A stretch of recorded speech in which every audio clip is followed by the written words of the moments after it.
On a quiet winter morning, a man who had everything: wealth, success, recognition, was about to discover the one thing he had been missing all his life. Walking alone through the snow, he never expected to stumble upon two little girls, shivering and barefoot, their lips trembling with words no child should ever say. "We were bad, so Mom left us." In that instant, his world shattered and a new purpose was born. This was no longer about business or money or status. It was about love, survival, and the power of refusing to let innocence be abandoned. What happened next would change not only their lives, but his forever. Stay with us as we uncover a story of heartbreak, resilience, and redemption. And if your heart is moved, subscribe to Loss and Healing, because stories like this remind us why we hold on to hope. The forest was still, blanketed in a silence so deep it almost pressed against his chest as he walked. Snow hung heavy on the branches, bending the tall pines like they were bowing under the weight of secrets no one dared to speak aloud. Grayson Ellis had grown used to this silence. At 45, a millionaire who once commanded boardrooms and reshaped skylines, he had learned to find his comfort in emptiness. Success had given him towers with his name etched into steel and glass, yet had left him in a house where his own voice echoed back too loudly. He did not walk the woods for beauty or even for health. He walked to keep himself moving, so the stillness within him would not swallow everything whole. His boots pressed into the snow with steady rhythm, crunching like a metronome that marked time he no longer felt. Hands tucked into his coat pockets, he kept his eyes fixed on the path ahead, head bent, breath fogging in short bursts. He looked like a man who belonged to the storm itself, folded into its cold, unwilling to disturb its quiet with any noise of his own. Yet something about that day felt different. Maybe it was the faint sting of wind on his cheek, or the way the frost seemed sharper against the sky. Something tugged at his awareness just enough to make him lift his gaze. At first it was nothing more than a shadow beneath a bent pine, a splash of red against endless white. His mind, still dulled by solitude, thought of discarded clothing. But as he drew closer, the shape shifted and the air caught hard in his lungs. Two children, little girls. They were pressed against one another so tightly they seemed like one trembling figure split in two. The older one sat rigid, her eyes staring forward in a glassy daze, her arms wrapped around the smaller girl, who was hiccuping with the kind of silent sobs that leave no voice behind. Their bare feet were buried in snow, already a bluish purple. Their shirts, too thin for the cold, clung damply to their small frames. Grayson stopped, a lifetime of boardroom confidence vanishing in a single instant. He had negotiated billion-dollar deals without flinching, had silenced governors with a single word, but now his throat closed around the sight of two little bodies shaking in the snow. His voice cracked when he whispered, "Oh my God." He had not heard himself sound like that in years. He knelt slowly, careful not to startle them, and said softly, "Hey, it is okay. You are safe now." The older girl blinked, lips cracked and raw, and in a voice that barely existed, she said, "We were bad, so Mom left us." Snacks for you. The sentence pierced him deeper than the cold ever could. He shook his head, words trembling out of him before he even knew what he was saying. "No, sweetheart, you are not bad, not even close." The younger girl curled tighter into her sister's side, her little shoulders jerking with suppressed sobs. Something inside him shifted, almost violently. He had not chosen to be here, had not planned to be anyone's savior, but in that moment he knew he could not let go. His coat came off in one movement, and he wrapped it around both of them, ignoring the sting of snow soaking through his trousers as he knelt on the ground. They were too light when he lifted them, fragile in a way that made his chest ache. The smaller girl tucked her face into his collarbone, her tiny breaths hot against his skin. The older one stayed stiff, her wide eyes locked on the forest behind him, as if she still expected danger to come. Step by step, he carried them back through the snow, his footprints trailing deep and deliberate behind him. The storm had passed hours ago, leaving the world in an eerie stillness, every branch glinting with frost. Yet for the first time in years, Grayson felt movement inside himself that was not empty or mechanical. The weight in his arms was not just two children, it was something heavier, something binding, innocence betrayed, abandonment made flesh, and somehow, impossibly, hope. His lodge appeared through the trees, its stone and cedar frame standing against the snow like a fortress. He had built it to impress clients once, to entertain guests who never came. Tonight, it was something else entirely. Shelter, warmth, a chance to keep two fragile lives from breaking in the cold. As he reached the porch, the older girl finally shifted in his arms. Her eyes flicked up to meet his, cautious but searching. He gave her the smallest smile and whispered, "You are not going to be alone anymore." She said nothing, but the faintest spark of curiosity flickered in her gaze. A thread of connection pulled taut. Inside, the fire crackled in the stone hearth, heat rising against the sudden chill that clung to their bodies. He lowered them onto the thick rug, his coat still wrapped around them, then rushed to gather blankets, layering them carefully as though he were building a fortress out of fabric. The smaller girl whimpered softly, her frostbitten feet rubbing against her sister's legs for warmth. The older girl, Hazel, he would later learn kept her arms protectively around her sibling, whose name was Hope. Grayson knelt, fumbling for words, feeling utterly unqualified. He had stood in auditoriums filled with thousands, spoken without notes or hesitation, but now, crouched in front of two silent children, he found himself lost. "All right," he muttered under his breath, rising quickly. "Soup. We start with soup." His first attempt burned, his second boiled over. He cursed under his breath, then caught himself and apologized out loud as if they could hear every misstep. At last, he managed a thin broth with noodles, simple but warm. He carried the bowls back and set them gently before the girls, not forcing them to take a bite, only offering. He introduced himself quietly. "My name is Grayson. I live here alone." For a long while, there was nothing but the fire snapping and the clock ticking. Then the older one whispered, "I am Hazel." A moment later, she added, "She is Hope. She is 5. Something inside him softened further. Hazel's voice was careful, guarded, but she had given him their names. That was the first bridge built between silence and trust. He leaned back, letting them decide when to eat, and watched as Hope finally sipped the broth, her tiny hands trembling around the spoon. Hazel followed slowly. It was not much, but it was enough. He had found them, and for the first time in years, he felt as if he had been found too. The fire filled the room with warmth, yet it could not melt the mistrust in the eyes of the older child. Hazel sat stiffly, her arms wrapped tightly around her sister, watching every movement Grayson made as if any wrong gesture might confirm her fear. Hope, curled against Hazel's chest, rubbed her feet together in small, pained motions, her lips pressed shut. Their silence weighed on the room heavier than the snow pressing down on the roof outside. Grayson crouched near them, the heat of the flames brushing across his face, and realized how absurd he felt. He had negotiated with ruthless developers, built towers that reshaped cities, and carved his name into skylines. But now he sat uncertain in his own home, unable to summon even a simple phrase of comfort. He wanted to reach them, but did not know how. He wanted to promise safety. Yet he feared promises would mean nothing to children who had already been abandoned. He pushed himself to his feet, muttering under his breath, "Let's start small. Soup cannot fail." It did, twice. His first attempt blackened at the bottom of the pot before he even added seasoning. The second boiled over, hissing angrily against the stove as though mocking his incompetence. He cursed sharply and then, almost instinctively, apologized aloud to the empty kitchen, catching himself in the habit of explaining away mistakes. Finally, he managed a thin broth with noodles, not remarkable but warm. That would have to be enough.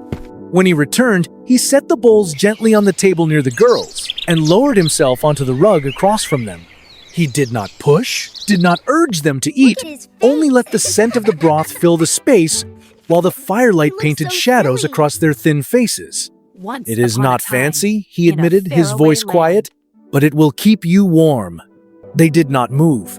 His own hands fidgeted against his knees until he forced them still. After a long silence, he tried again. "My name is Grayson. I live here, usually alone." His words hung there, awkward, too large for the fragile quiet that surrounded them. Then, at last, the older girl spoke. Her voice was hesitant, small, but steady enough to reach him. "I am Hazel," she whispered. A heartbeat later she added, "This is Hope. She is 5. The names hit him like a spark in the darkness. Names meant identity. Names meant these children were more than abandoned figures in the snow. Hazel, Hope. They were not shadows. They were lives that demanded to be remembered. Grayson nodded slowly. Hazel, he repeated, letting the name linger in the air. That is a beautiful name. And Hope? His throat tightened, because hope was something he thought he had lost years ago. You are safe here, he promised softly. Hazel did not answer. She tightened her hold on her sister instead, her eyes narrowing, skeptical of every word. But after a long hesitation, she reached for the bowl of broth and lifted the spoon. Here, my dears. Hope followed her Warm milk lead, with honey. chewing slowly, each bite tentative as if testing whether food could be trusted too. Grayson watched them carefully, his chest heavy with something he could not quite name. It was more than pity. It was not charity. It was something sharper, more personal, a protective instinct that had no place in the life of a man who had chosen solitude. Yet, here it was, undeniable. When the bowls were nearly empty, Grayson excused himself briefly. He returned with socks, thermal shirts, and soft pajama bottoms from unopened guest supplies. He placed them beside the girls without speaking, then turned deliberately to face the wall. I will stand right here, he said quietly. I will not look, but you need to get out of those wet clothes, or you will get sick. He waited, staring at the stone wall, every muscle in his body tense with restraint. The rustle of fabric was faint but real. Minutes stretched until at last a tiny voice called, "Done." He turned and saw them swallowed by clothes far too big for their small frames, sleeves dangling past their hands, pant legs puddled around their ankles. Yet the sight made his chest loosen. They looked smaller still, but warmer, safer by inches. Uncertain of what else to do, Grayson walked into his study. He opened a drawer and pulled out a leather-bound notebook, the one he usually used for project notes and site inspections. Flipping to a blank page, he began writing 6:42 p.m. Found 2 minors, both barefoot, underdressed. Symptoms of early hypothermia. Quiet, non-verbal at first. Later confirmed abandoned. He documented everything: the food they ate, the clothing they wore, their reactions. He did not fully know why, only that recording the details gave him the illusion of control in a situation where he felt none. Then he picked up the phone. The sheriff's department line crackled with static, the storm having severed half the connections. A deputy's voice came through strained and faint. "We will call back when the roads are clear. You are saying you have them safe?" Grayson glanced back toward the living room where the girls huddled near the fire. "Yes," he answered firmly, "and I am not letting them go until I know who left them." When he returned, Hope had curled beneath the blanket, clutching the fabric like a lifeline. Hazel, still awake, sat upright with wary eyes fixed on him. He lowered himself beside the table again, pulling one of the bowls closer. Hazel's eyes followed his hands. She picked up her spoon. Slowly, carefully, she ate. Hope stirred, whispering words so faint he almost missed them. "She said we cost too much. That is why we had to go." Grayson froze. The sentence landed like a blow, twisting his chest. Not, "we got lost." Not, "we wandered off." Not, "she will come back." No, it was a deliberate abandonment, a calculation that measured 2 children's worth against money and declared them disposable. He struggled to breathe past the knot in his chest. He leaned forward, voice low but steady. "You do not cost anything, and even if you did, you would still be worth it." Hazel's lips pressed into a thin line, her mistrust still intact, but her hand moved, drawing the bowl closer. Grayson rose again and returned with more blankets. As he tucked them carefully around Hope's legs, something slipped from beneath the little girl's waistband. A folded piece of paper. He reached for it slowly, his eyes meeting Hazel's. She did not stop him. The paper was damp, the ink smudged but legible enough. It carried a name that made his jaw tighten: Tamara Blake. Medicaid ID 8805. Guardian of Minors, Hazel and Hope Lane. Temporary placement approved. No contact order in place. The words burned into him. He stared at Hazel and Hope, then back at the paper, realizing with a rising certainty that this was no accident, no mistake. Someone had placed them in the care of the wrong person. Someone had walked them into the snow and left them to freeze. And now they were here, in his home, in his care. Grayson folded the paper slowly, his hands trembling, and whispered almost like a vow, "I will find out the truth, and I will never let this happen to you again." Morning came with heavy silence, the kind that seeps into the walls and makes the air itself feel cautious. The storm had passed, but the world outside was still locked in ice. Frost clung to the windows of the lodge, blurring the outlines of the forest into pale shadows. Inside, the fire burned low but steady, spreading a fragile warmth that seemed almost too fragile for the truth that had just unfolded the night before. Grayson stood at the window, watching the woods, his hands shoved deep into his pockets. He kept replaying the words on that damp slip of paper. Tamara Blake, Guardian, temporary placement, no contact order. The names Hazel and Hope Lane printed neatly in smudged ink, like some official document had sealed their abandonment. He had faced betrayal before in the business world, contracts broken, deals sabotaged, but this was different. This was human. This was two children treated as liabilities on paper, left in the snow by someone meant to protect them. Behind him, Hazel was awake, sitting on the couch with a blanket pulled tight around her shoulders. Hope still slept, her body curled small, her breathing light and uneven. Hazel's gaze shifted constantly toward the door, as if expecting at any moment the woman who had left them would appear again. Her eyes were far too old for her age. Grayson turned from the window and brought 2 mugs to the table warm milk sweetened with honey, the closest thing he could remember from his own childhood that resembled comfort. "It is not cocoa," he admitted awkwardly, "but it is sweet, good for mornings like this." Hazel did not move. She watched him with suspicion carved into every line of her face. Grayson did not press. He sat opposite her, letting the mug steam quietly on the table between them. "Do you like books?" he asked after a long silence. Hazel blinked once, her expression unreadable. He reached into a box near the hearth and pulled out a worn children's book, one his sister had once owned. He opened it, stumbling through the first few lines, his voice unsteady, the rhythm foreign. But as the words began to weave themselves into the air, Hazel's brow eased slightly, and Hope stirred awake, lifting her head and leaning against her sister's side. By the second page, Grayson found a rhythm. Hope reached toward the cup. Hazel listened with cautious intensity. Something softened in the room, just slightly. But outside, the world held no softness. The snow had not melted. The trees still bowed heavy. And Grayson's gut told him the piece of paper he had found was only the beginning of something darker. By noon, he could not shake the unease. He stepped into his study and dialed a number he trusted. Cheryl Vaughn came the brisk voice on the other end, sharp and businesslike as always. "It is Grayson," he said, his words clipped with urgency.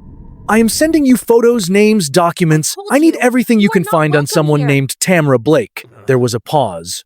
"Who is she?" Cheryl asked. He glanced through the glass doors where Hazel and Hope sat curled under the quilt, the fire casting their shadows across the rug. "A mistake that is not going to repeat itself," he answered. Cheryl did not ask more. "Send it," she said. Grayson snapped photos of the paper, scribbled down their names, Hazel and Hope Laney, and sent them. He hesitated before adding another line. "Biological mother unknown." Something about writing those words left him unsettled, as if he had erased someone with the stroke of a pen. When he returned to the living room, Hazel was staring out the window, her body tense. Hope clung to a stuffed rabbit Grayson had found in storage, an old relic from his sister's childhood. He set down bowls of applesauce and toast, forcing a faint smile. "I thought I would try something different. Yesterday's soup was a disaster." Hope peeked at him, a small smile tugging at her lips, fleeting but real. Hazel accepted the bowl, nodding once. Everything is all right. It was not trust, not yet, but it was something. The rest of the day passed with small gestures helping them brush their teeth with guest toothbrushes, letting them choose fresh socks, keeping his distance while still remaining close enough to be present. He tried to create the rhythm of safety, one fragile piece at a time. Late in the afternoon, Cheryl called back. Her voice was tight, urgent. "Grayson, we have a problem. Tamara Blake is not their legal guardian. The paperwork you found is forged. Sloppy too. Their real guardian on record is their biological mother, Naomi Lane. She has been in a coma since a car accident 3 years ago." Grayson's stomach sank. He looked across the room at Hazel, who was stroking Hope's hair with a tenderness no child should have had to learn so early. His voice came out flat, almost cold. "She left them in the woods, abandoned them barefoot in the snow. She wanted them to disappear. This is criminal," Cheryl pressed. "You need to call the sheriff." "I did," Grayson answered. "They are snowed in, roads closed. They will come when they can. Until then, I am keeping them alive." Later that evening, Grayson stepped outside to bring in more firewood. The air was sharp, the sky muted gray. That was when he saw them footprints. Small, adult-sized, leading from the edge of the woods toward the lodge, then curving away again, his pulse spiked. It will be He okay, crouched, my love. brushing snow from the print. The edges were crisp, not fresh enough to be new, but not old enough to fade. Someone had been here, watching. Panic surged through him, but it was controlled, the same precision he once used when a deal collapsed or a contract was betrayed. Only this time it was not about money, it was about survival, about Hazel and hope. He turned back toward the lodge, bolting the door behind him. Inside, the girls slept curled together under blankets too big for their bodies. Grayson stood in the doorway watching them, his jaw tight, his mind racing. He stepped into his study and opened the safe. Inside were papers, IDs, emergency plans, and a single pistol he had not touched in years. Well, this is He it. stared at it, Our new his hand home. hovering, then shut the lid. Not yet. He pulled a notepad instead and wrote one word in block letters. Tomorrow. Then he underlined it twice. The next day, he worked around the property with a tool belt slung around his waist, installing new security lights and checking the cameras. Snow clung to his coat, sweat dampened his collar, but he worked with relentless focus. Every sensor tested, every light adjusted. He was not a contractor today, he was a guardian. By evening, he found himself kneeling beside the girls again, reading from a book with faded pages. His voice stumbled over silly lines about pirates and seagulls, but Hope giggled a sound so light and pure, it nearly broke him open. Hazel leaned just slightly into his side. For a man who had lived years in silence, these small sounds felt louder than any applause he had ever received in a boardroom. But when night fell, the silence returned, and with it the reminder. Someone was still out there, I love watching, pancakes. waiting. And he knew, with a clarity sharper than the cold itself, that whatever came next, he would not let these girls face it alone. Evening settled slowly, pressing the world into shadows while the fire in the hearth cast its glow across the lodge. The wind outside rattled faintly against the windows, but within those walls there was a new kind of stillness. Not entirely silence, but the fragile calm that forms when trust begins to take root. Grayson sat on the rug, a worn children's book balanced on his knees. The girls were tucked close to him, their small shoulders brushing against his sides as though proximity itself was a test. At first, his voice wavered. Reading aloud felt unnatural, the cadence stiff and overly formal. He stumbled over the pirate's dialogue, misread the talking seagull's lines, and even caught himself chuckling nervously at his own mistakes. Hazel's eyes were skeptical, but she listened. Hope, though, shifted closer. And then, on a line delivered with unexpected exaggeration, she let out a small laugh, soft, fleeting, but real. The sound stopped him cold. It was light, almost fragile, but it carried more weight than any applause he had ever heard in his career. He looked down at her, nearly missing the next line, and felt something open inside his chest. He continued, leaning more into the characters, giving the pirate a gravelly growl and the seagull an absurdly high-pitched squeak. Hope giggled again, and this time Hazel's shoulders relaxed just slightly. I love your By drawing. the time he closed the book, both girls had inched closer. Hope rested her head against his arm, and Hazel, my though still darling, that cautious, is leaned enough beautiful. that her shoulder pressed into him. That Do you small like it? gesture was louder than So how was your words. summer? For Grayson, it was proof that the How was wall your around summer? their trust It had was cracked, good. Yeah, even mine if too. just a little. Later that night, he prepared sandwiches and warmed leftover soup, doing his best not to burn anything this time. The meal was simple, but they ate without flinching. He noticed how Hazel's eyes no longer darted as sharply at every sound, though they still lingered near the window. Hope doodled on scraps of paper afterward, drawing stars and crooked stick figures. Hazel drew too, sketching a house with two girls in the snow. Grayson looked at it, his throat tight, and said gently, "You are really good at that." She did not answer, but she did not pull the drawing away either. When the fire dimmed and the night crept in, Hazel's voice came like a feather drifting in the quiet. "Will she come back?" Grayson froze. He knew who she meant. He did not my rush to goodness. answer. He looked at her, This is then so at Hope, fun. who clutched the stuffed rabbit tightly, her eyes wide. He chose his words carefully.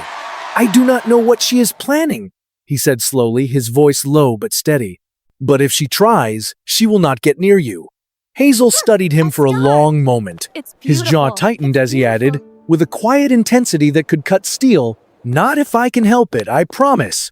Hazel You did nodded not let once. the end happen. It was not relief, not yet, but it was acknowledgement. She curled back into the couch, pulling her knees to her chest. That night, the girls went to bed early. Hope fell asleep almost instantly, clutching the stuffed rabbit. Hazel stayed awake longer, her eyes fixed on the ceiling, her body tense even under the blanket. Grayson sat in the hallway outside their door, listening to their breathing until it evened out, waiting until he was certain they were truly asleep. Past midnight, he returned to his study. The glow of the monitors illuminated his face as he scrolled through the security footage. Hours passed with nothing but drifting shadows, wind-tossed branches, and the occasional deer. Then, at 3:12 a.m., he froze.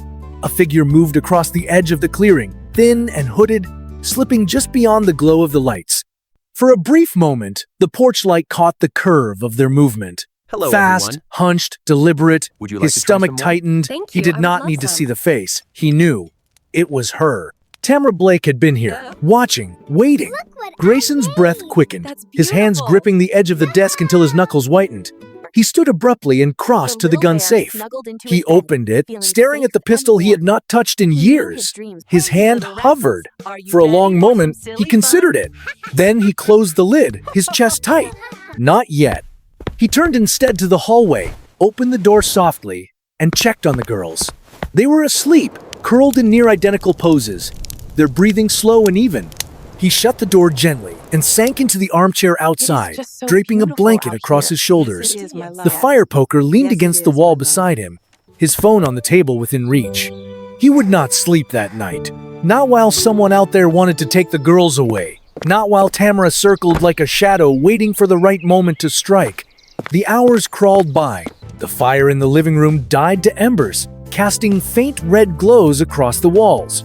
The floor creaked. Look what The I wind made. sighed against the glass. Wow. And Grayson sat rigid, his jaw set, his chest burning with vigilance. Gone was the polished businessman in tailored suits, the man who thrived in contracts and negotiations. In his place was someone raw, someone stripped down to the one role that mattered, protector. And though exhaustion pressed on his shoulders, though every muscle ached from stillness, he stayed. For Hazel, for Hope, for the promise he had already made with more certainty than anything he had ever signed on paper. No one was getting through that door. Not now, not ever. The knock came just as the storybook reached its final chapter. 3 slow raps against the heavy wooden door. Grayson froze, his breath locking in his chest, the words stuck on the page in his hand. The girls stiffened instantly, their small bodies jerking upright. Hazel grabbed her sister's arm, her wide eyes darting to the sound. Hope pressed her face into Hazel's side, trembling. garden is so Grayson rose, beautiful. his pulse pounding, all the every colorful sense flowers. sharpening at once. It's my He had been favorite. waiting for this, half expecting it, half dreading it. The poker by the wall was already in his hand before he realized he had moved. He crossed the room in silence, his boots quiet against the floorboards. Behind him, he could hear the girls' shallow breaths. Fear thickened the air like smoke. Then came the voice. Sweet at first, almost sing-song. Grayson, I know, it is right? tomorrow. We need to talk. Hazel Let's do it gasped, again. clutching tighter to her sister. The name, the voice, it was no stranger to them. quickly we are It setting was it a up. trigger, and their faces showed it's it. so big. All the trust, the fragile progress of the past days shattered in a This is moment so by that good. sound. Mine's Grayson's perfect. jaw tightened. And He that, placed my his hand friends, on the is lock the but did tale not open it of the fully. Just a Whispering crack, Woods. enough to see the woman on the porch. Tamara Blake Welcome. stood there in a Please tattered sit with coat us. several sizes too big. Her hair The pulled stars back with are a rubber beautiful band, tonight. her face pale and thin. She wore a brittle smile, like she had rehearsed it in a mirror and it had already begun to crack. "There you are," she said softly, like they were old friends meeting by chance. "Thank God, I was so scared they wandered off and I—" "You left them in the woods," Grayson cut in, his voice low, steady. For a second, her expression everyone. faltered. Then What a the sweetness beautiful day rushed to back have in, breakfast outside. too quick, I too love these practiced. strawberries. No, I was your overwhelmed. eyes on them. I just needed a break, and then I panicked. You're doing You do great. not understand. Doing it. You are right, Grayson said, his tone turning colder. I do not understand how anyone abandons 2 barefoot children in a snowstorm. I do not need to. Her brittle smile cracked further. The softness in her tone dissolved. They are my family, she snapped, her voice sharp now, her posture rigid. Not yours. You forged documents, Grayson said. You lied to their mother. You took their money, and you left them to die. Her eyes narrowed, bitterness replacing every ounce of sweetness. "You think you get to decide what happens next?" Grayson's voice did not waver. "I already have." Before she could answer, the night lit up with red and blue flashes. Tires crunched over frozen gravel, the sound sharpened the silence. Sheriff Monroe stepped from the SUV, broad-shouldered, calm, flanked by deputies. Tamara turned, her face flashing with fear before she tried one last fragile smile. "Sheriff," she began, her tone falsely sweet again. "Oh, thank God. This man—" "Do not," Monroe said flatly, his voice like steel. "Not another word, unless it is to your lawyer."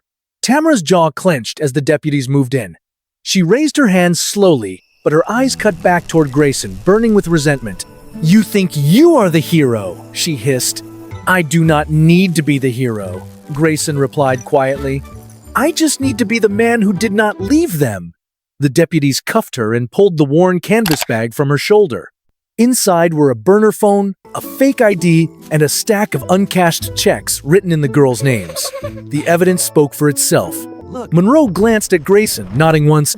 "We will need your statement later. For now, stay close to the children."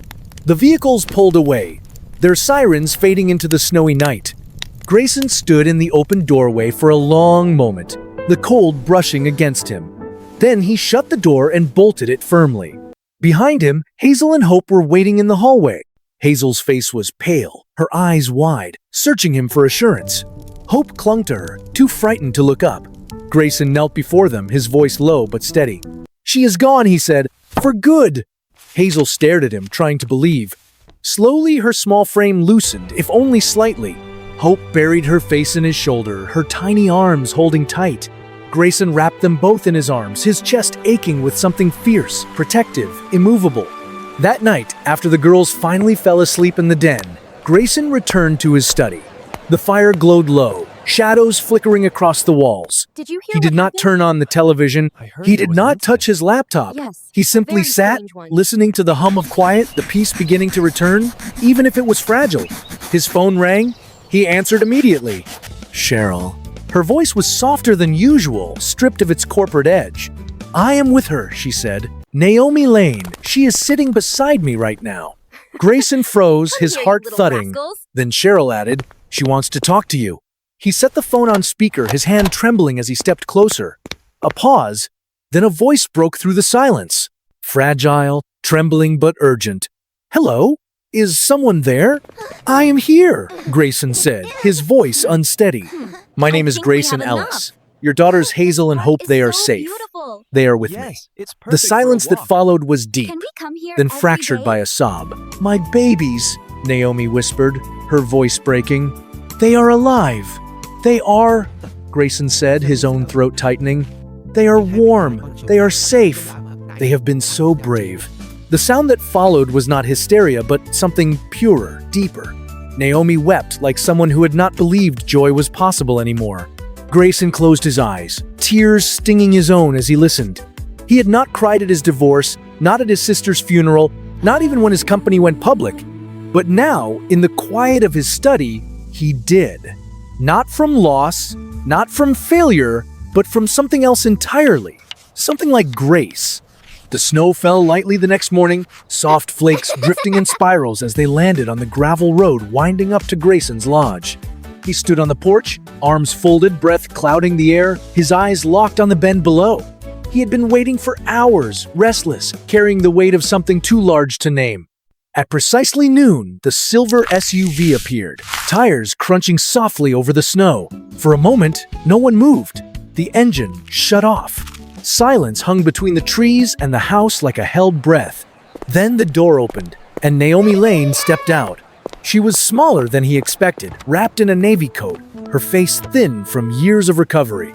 Her auburn hair was pulled back, her steps hesitant, her eyes searching as though she feared this fragile reality might vanish if she blinked. From behind him came the shuffle of feet. Hazel appeared in the doorway holding Hope's hand. They froze, staring down at the woman in the snow. Time itself seemed to pause. Hope raised her hand to her mouth, her little fingers trembling. Hazel's grip tightened. Naomi's knees buckled. She sank into the snow, tears streaming down her face. "It is me," she whispered hoarsely. "It is Mama, I am here, I am really here." Hazel's lips parted, her voice thin as air. Are "Mama!" you excited The for spell dinner? broke. Both girls I'm ran starving. forward, stumbling Me through too. the snow, their cries tearing through the quiet. Naomi gathered them into her arms, Oh my clutching them goodness. fiercely, sobbing as though her heart might burst. Their tears mixed, raw and unstoppable, grief It's and true, relief, colliding into a sound that shook Grayson where And he the little stood. bear said, He turned slightly, "I love you stepping too, back to give dear them the mother." space that belonged to them alone. His chest tightened with something sharp and tender all at once. He folded his arms again, jaw set, but his eyes burned. For a long while, bird he flew simply away watched, over the tall reverent, trees as and mother across and the daughters wide clung river to one another until in the it found snow. its way home. Eventually, Naomi rose with both girls in her arms, their small faces pressed into her shoulders. They walked inside together. Grayson stayed behind for a moment, staring at the trees, the cold wind brushing against him. Only when the door closed did he follow. The rest of the day passed in waves. Naomi apologized again and again, whispering promises through tears. Hazel clung to her tightly. Hope would not let go of her hand. Grayson moved how quietly delicate they around are? them, making dinner, They're setting so out pretty. towels, unpacking Naomi's small suitcase. He kept his distance, his presence steady but unobtrusive. That night, the girls fell asleep in the guest room, curled This into is a their mother's beautiful arms. Day, isn't it? Grayson Certainly stood in the is. The doorway, perfect day listening for a to the picnic. rhythm of their breathing. Can I have another For the sandwich, first please? time, the house felt full. Warmth spread through the halls, not just from the fire, but from something deeper. When he turned to leave, a small tug on his sleeve stopped him. Hazel, barefoot in his oversized sweatshirt, looked up at him with tired eyes. "Can I ask you something?" she whispered. He crouched to her level. "Of course." Here you Her hands go. fidgeted Look nervously. at you. "If all we go grown with up. her, can we still little see one. you?" The question hit him like a blow. He steadied his voice, brushing a strand of hair gently from her face. "Always," he said softly. "You are part of me now." For the That first is time since he had met her, Hazel smiled. This is so Small but funny. real. She at threw her that. arms around his neck, pressing her cheek against him. It's funny. Grayson closed his eyes and held her, unmoving, as there's though a letting fish. go might undo everything. Wow. Spring arrived slowly in Boulder that year, but when it came, it did so with quiet persistence. Snow melted into streams, crocuses pushed through the thawed soil, and the Just like skies that. softened from gray to blue. Naomi found a modest house near the botanical gardens, a place where the girls could run barefoot in the grass, where sunlight filled the rooms, where laughter returned as if it had been waiting all along. Grayson helped quietly. He paid the Yes, it deposit, feels so arranged good for a to be here. pediatric therapist, and sent grocery cards in unmarked envelopes. Naomi never spoke of it, but her eyes carried gratitude whenever their paths crossed. What I made. Life did not return to what it had been for Grayson. It could not. This is the He no longer wanted the sterile silence of his old routines. Every Saturday morning, without fail, the girls arrived at his lodge. They called it Grayson Day. They made pancakes, Hazel always insisting on blueberries, Hope demanding chocolate chips. They dug in the garden, planting crooked rows of carrots and Look at those sunflowers. lights. Hope sketched vegetables with superhero powers while Hazel sank her hands into the dirt, smiling faintly at the earth under her nails. One afternoon, Hope tugged at his sleeve, her sketch pad in her arms. "I drew you something," she said proudly. On the page were 3 stick figures, one tall with a cape, 2 small with bows in their hair. Above them, in block letters, it read, "Our Hero." Grayson's throat tightened. He knelt and hugged her tightly, the drawing still fluttering in his hand. They're ready. The story spread quietly through Patience, my town. dears. People whispered about the millionaire who had taken in 2 abandoned girls, about the woman who returned from a coma to reclaim her children, about the storm that revealed more than it destroyed. This pie is Grayson delicious. refused interviews, shunned the So spotlight. good. I love But it. one night, at a ceremony in the community center, All the right, sheriff time for honored him bed, anyway. little ones. The hall was filled with neighbors. Naomi stood in the back, pride in her eyes. The girls sat in front, swinging their feet, holding hands. Sheriff Monroe's voice carried across the room. Some people save lives with badges, some with uniforms, and some do it by simply showing up when no one else will. He handed Grayson a certificate. Grayson tried to take it without breaking, but then Hazel stood up with another frame. Inside was a drawing a house, smoke curling from the chimney, a man with a cape holding hands with 2 little girls. At the bottom, in jagged script, the words, "You saved us." Grayson could not hold back the tears this time. He clutched the frame to his chest, nodding silently, overwhelmed. school. That evening, as Naomi and the girls it's lingered really on the beautiful. porch, the sky streaked with lavender and coral, Hazel turned back halfway to the car. Her voice carried across the cool air. You did not let the end happen. Grayson looked up from the garden bed where he was planting. His sleeves rolled, his hands dirty with soil. His eyes met hers. He nodded softly. Not for you, he said. Never. Then he turned back to the earth, planting something new, the future already taking root. Sometimes the stories that change us most begin in silence, with footsteps in the snow and a moment that should never have existed. Two little girls shivering in the cold, whispering words no child should ever say became the spark that melted years of emptiness in a man who thought his life had already been decided. Grayson Ellis did not set out to be a hero. He was not searching for redemption, not seeking to rescue anyone. But when fate placed Hazel and hope in his path, he chose not to turn away. What began as an act of compassion grew into something far greater. It became a promise that abandonment would not be the end of their story. It became a bond built not from blood but from choice, the kind of love that survives storms and shadows. And in that bond, Grayson found what success and fortune had never given him, purpose. This story reminds us that healing does not always arrive in grand gestures. Sometimes it comes in the small things: a warm bowl of soup, a blanket wrapped around shivering shoulders, a bedtime story read with a clumsy voice. Sometimes it is in the courage to simply stay when others have walked away. Look how much That is what transforms despair into hope. That is what turns endings into beginnings. Hazel and Hope were not saved by wealth or power, but by presence, by someone refusing to let them believe they were unworthy of love. And in saving them, Grayson discovered that he too could be saved not from the storm outside, but from the storm inside himself. Perhaps that is what life truly asks of us, not to be flawless, not to be extraordinary, but to show up for one another when it matters most. To be the hand that reaches out in the cold, the voice that says, "You are not alone." That is what Hazel and Hope found. That is what Grayson chose. If this story has stirred something within you, hold on to it. Let it remind you that every act of kindness, every moment of compassion, has the power to rewrite someone's ending. And if it touched your heart, I invite you to continue this journey with us. Subscribe to Loss and Healing, where together we share stories that remind us of resilience, redemption, and the simple, transformative power of love. Because no child, no person should ever be left to believe they are too much or not enough. Because in the end, we are not measured by what we build or what we own, but by the lives we choose to hold close. And sometimes, just sometimes, holding on is enough to change everything.